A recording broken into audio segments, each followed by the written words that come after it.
प्रिय छात्रों, मिथिलेश ज्ञान अकेडमी में आपका हार्दिक स्वागत है। आज हम लोग पढ़ेंगे प्रश्नावली 4 का प्रश्न क्रमांक 4, जिसमें दिया है क्या निम्नलिखित स्थिति संभव है? यदि है तो उनकी वर्तमान आयु ज्ञात कीजिए। उनकी मतलब किनकी? दोनों मित्रों की। क्वेश्चन को हम पढ़ते हैं। दो मित्रों की आयु का योग 20 वर्ष है। 4 वर्ष पूर्व उनकी आयु का गुणनफल 48 था। वर्षों में दिया है, ये ब्रैकेट में वर्षों में। तो सबसे बड़ी बात यह है कि इस प्रकार के क्वेश्चन को हम इबारती प्रश्न कहते हैं। और इबारती प्रश्न में होता क्या है कि जो छोटा होता है उसी को हम मान लेते हैं। तो ये यहाँ पर दो मित्र हैं और ये प्रश्न में स्पष्ट नहीं हो रहा है कि कौन सा मित्र छोटा है और कौन सा बड़ा है। तो इसको हम आइए थोड़ा सा रफ पर समझ लेते हैं और तुरंत समझ में आएगा। देखिए, दो मित्र हैं और दोनों की आयु का जो योग है वो 20 वर्ष है। यहां ध्यान से देखिए, दो मित्रों की आयु का योग 20 वर्ष है। कितना है? 20 वर्ष है। यदि इसमें से हम मान लें कि एक मित्र 5 वर्ष का है तो दूसरा कितने वर्ष का होगा, ये बात आपको समझ में आ गई होगी। दो मित्रों की आयु का योग 20 वर्ष, एक मित्र 5 वर्ष का है तो दूसरा 15 वर्ष का होगा, निश्चित रूप से होगा। ये बात आपको समझ में आई। तो हम 15 को 15 नहीं लिखेंगे, फिर क्या लिखेंगे? 15 को हम इन दोनों की सहायता से लिखेंगे ताकि हमको आगे आसानी हो। तो हम लिख देंगे 20 - 5। ये 20 - 5 को भी तो हम 15 कहते हैं। तो ये 20 - 5 लिखने से आगे हमको आसान होगा क्वेश्चन करना। तो अब देखिए, दो मित्रों की आयु का योग 20 वर्ष है। यदि उसमें से एक x वर्ष का होगा, प्रश्न स्टार्ट होता है। यदि उसमें से एक x वर्ष का है, ध्यान से समझिएगा, तुरंत समझ में आ जाएगा। एक मित्र x वर्ष का है तो दूसरा मित्र 20 - x का होगा। क्यों? क्योंकि जब एक 5 वर्ष का था तो हमने दूसरे को 20 - 5 लिखा। तो जब एक x वर्ष का है तो दूसरा 20 - x वर्ष का होगा, निश्चित रूप से। तो यहां हम लिख देंगे 20 - x। ये बात समझ में आ गई होगी। अब हम अपने हल में लिखेंगे कि माना पहले मित्र की आयु x वर्ष है। हाँ, तो हमने अपने हल में मान लिया कि पहले मित्र की आयु x वर्ष है। ये बात आपको यहां से समझ में आई होगी। तो दूसरे मित्र की आयु कितनी हो जाएगी? 20 - x। सीधी सी बात है, तो उसको भी नीचे एक लाइन हम फिर से लिख देते हैं। हाँ, तो हमने दूसरे मित्र की आयु को भी लिख दिया 20 - x वर्ष। 20 - x वर्ष आपको समझ में आ रहा है और x वर्ष भी आपको समझ में आ रहा है। अब हम प्रश्न को आगे पढ़ते हैं। यहां तक तो हमने कर लिया कि दो मित्रों की आयु का योग 20 वर्ष है। 20 वर्ष की सहायता से हमने दोनों की उम्र को अलग अलग थोड़ा सा समझ लिया। अब उसके आगे क्या है? 4 वर्ष पूर्व उनकी आयु का गुणनफल 48 था। तो सबसे बड़ी बात यह है कि हम दोनों मित्रों को 4 वर्ष पीछे लेकर चलेंगे। पहले मित्र को भी हम 4 वर्ष पीछे लेकर चलेंगे और दूसरे मित्र को भी हम 4 वर्ष पीछे लेकर चलेंगे। अभी पहले मित्र की आयु x वर्ष है तो 4 साल पहले कितनी रही होगी? कुछ बच्चे कम समझ पाते हैं और कुछ तो समझ जाते हैं। कहने का मतलब, अभी ये पहला मित्र 5 वर्ष का है। अब समझ में आएगा आपको। जब पहला मित्र अभी 5 वर्ष का है तो 4 साल पहले ये कितने साल का रहा होगा? 5 - 4, 5 - 4 अर्थात 1 वर्ष का रहा होगा। तो 1 वर्ष मत कहिए, इसको हम 5 - 4 कहेंगे। तो अभी पहले मित्र की आयु, क्वेश्चन को स्टार्ट करते हैं। अभी पहले मित्र की आयु x वर्ष है तो 4 साल पहले कितने वर्ष का रहा होगा? x - 4। सीधी सी बात है। तो 4 साल पहले x - 4 का पहला मित्र रहा होगा और 4 साल पहले दूसरा मित्र कितना होगा? 20 - x तो अभी है। ध्यान से देखिए, 20 - x - 4। तो इसमें से भी हम -4 कर देंगे। 20 - x - 4। तो 20 में से 4 घटा देंगे कितना? 16 - x। तो पहला मित्र 4 साल पहले x - 4 वर्ष का और दूसरा मित्र 16 - x वर्ष का रहा होगा। और वही दोनों लाइन हम अपने हल में नीचे फिर से लिखेंगे।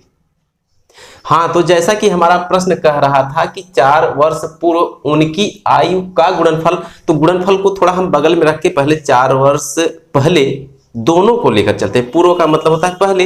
तो यहाँ पर आप समझ गए हैं कि पहला मित्र इतना होगा और दूसरा मित्र इतना होगा, और इसी बात को हमने यहाँ लिख भी लिया है कि 4 वर्ष पूर्व पहले मित्र की आयु बराबर x - 4 वर्ष, जैसा कि वहां प्राप्त हुआ था, और 4 वर्ष पूर्व दूसरे मित्र की जो आयु है वो 16 - x वर्ष होगी, जैसा कि हमने यहाँ प्राप्त किया था।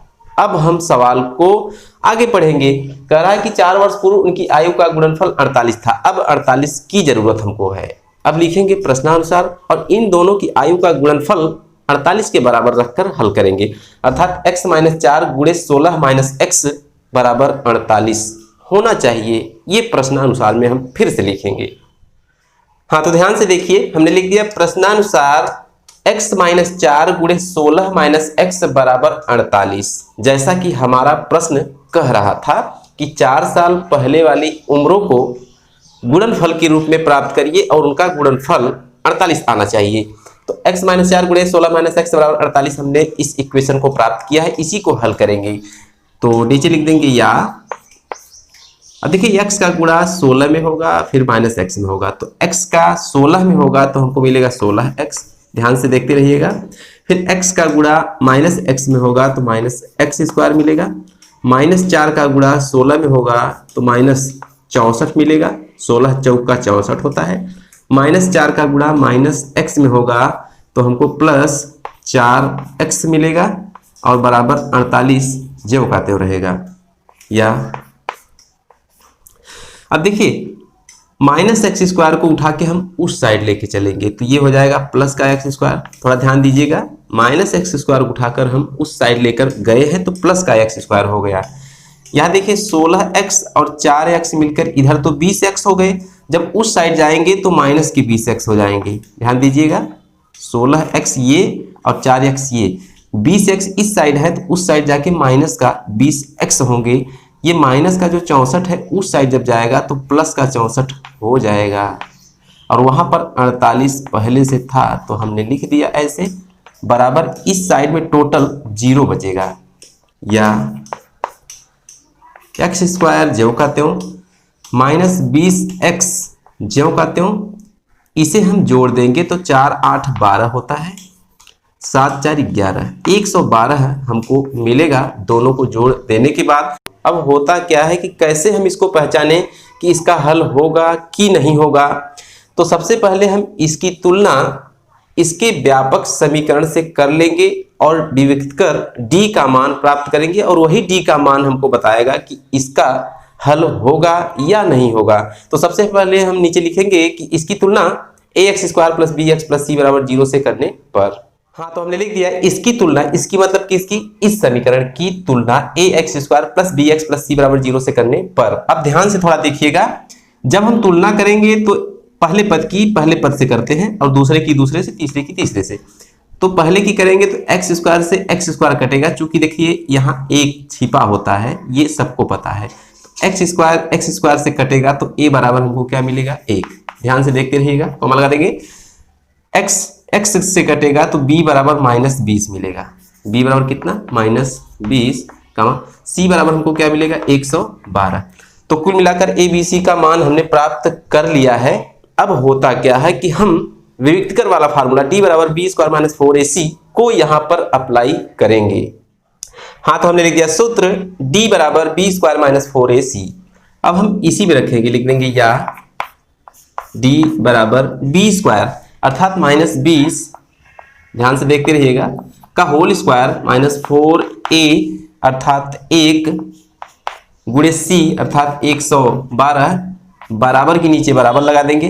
देखिए -20 का हम करेंगे वर्ग तो हमको माइनस प्लस देगा, और 20 20 400 होता है। कितना होता है 400, माइनस 4 का गुणा 1 में करेंगे 4 प्राप्त होगा, फिर 4 का गुणा 112 में करेंगे तो हमको 448 प्राप्त होगा। कितना 448, क्योंकि 112 चौका 448 होता है।